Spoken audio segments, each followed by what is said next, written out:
देशभर प्रसिद्ध असलेल्या महाबळेश्वरच्या स्ट्रॉबेरीला प्री कूलिंग युनिटसारख्या आधुनिक तंत्रज्ञानाची मोठी साथ मिळाली आहे। भिलारसह परिसरातील शेतकरी, ग्रामपंचायत, सहकारी संस्था, खाजगी कंपन्या आणि व्यापारी यांच्या प्रयत्नांमधून तालुक्यात तब्बल 48 प्री कूलिंग युनिट्सचं जाळं विणलं गेलं आहे। त्यामुळे स्ट्रॉबेरीची टिकवण क्षमता वाढून अशी दर्जेदार ताजी स्ट्रॉबेरी दूरवरच्या बाजारपेठांपर्यंत पोहोचविता येत आहे।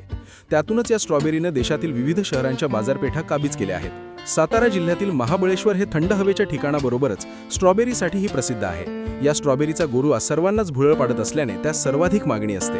महाबळेश्वर तालुक्यात हंगामात सुमारे 2500 ते 2800 एकरांवर स्ट्रॉबेरी लागवड होते।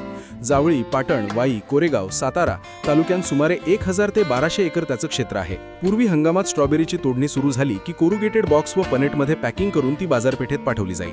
स्ट्रॉबेरी केवळ 2 दिवस टिकते, त्यामुळे दूरवरच्या बाजारपेठांपर्यंत पोहोचविण्यात अडचणी येत असतात। त्यामुळे स्थानिक बाजारपेठांत त्याची आवक वाढत असे।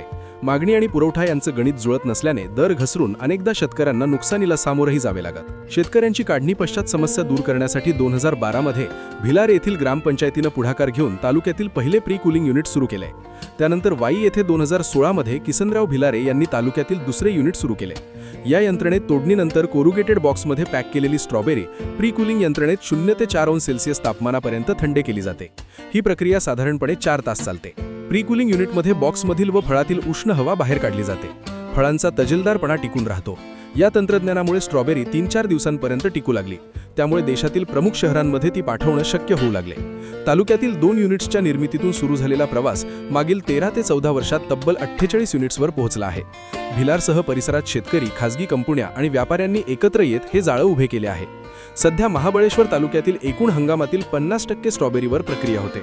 स्ट्रॉबेरीचं आयुष्यमान 40 तासांवरून 100 तासांवर वाढले। त्यामुळे देशातील प्रमुख व दूरवरच्या शहरांपर्यंत फळ पोहोचविणं शक्य झाले। विमानामार्गे पाठविताना स्ट्रॉबेरी सुमारे 20 किलो क्षमतेच्या थर्माकोल बॉक्समध्ये भरली जाते। बॉक्समध्ये जेल आईस पॅक वापरले जातात। या बॉक्समध्ये आवश्यक तापमान टिकून राहते। सध्या दिल्ली, कोलकाता, जयपूर, गुवाहाटी, इंदूर, पटना, रांची, रायपूर या ठिकाणी स्ट्रॉबेरी विमानानं पाठवली जाते। तुलनेनं जवळच्या हैदराबाद, बंगळूर, गोवा, मुंबई, चेन्नई, अहमदाबाद, सुरत, पुणे या शहरांत शीत वाहनाद्वारे 2 अंश सेल्सिअस तापमानामध्ये स्ट्रॉबेरी पाठविली जाते। प्रति किलो फळे प्री कूलिंगसाठी 5 रुपये आणि वाहतुकीसाठी सरासरी 30 ते 35 रुपये खर्च होतो। हा खर्च अंतरानुसार कमी जास्त होतो।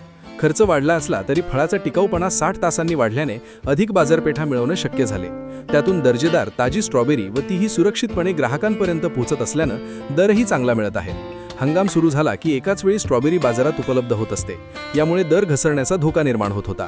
मात्र प्री कूलिंग यंत्रणेमुळे हा धोका कमी होण्यास मदत झाली आहे।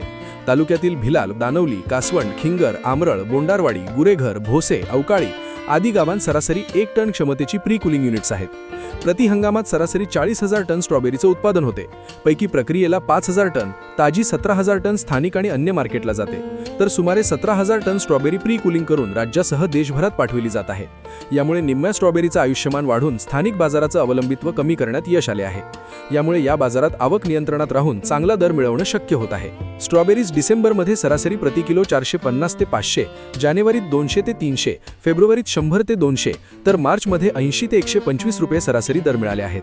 प्रक्रियेसाठी जाणाऱ्या स्ट्रॉबेरीज सरासरी प्रति किलो 45 रुपये दर मिळाला आहे।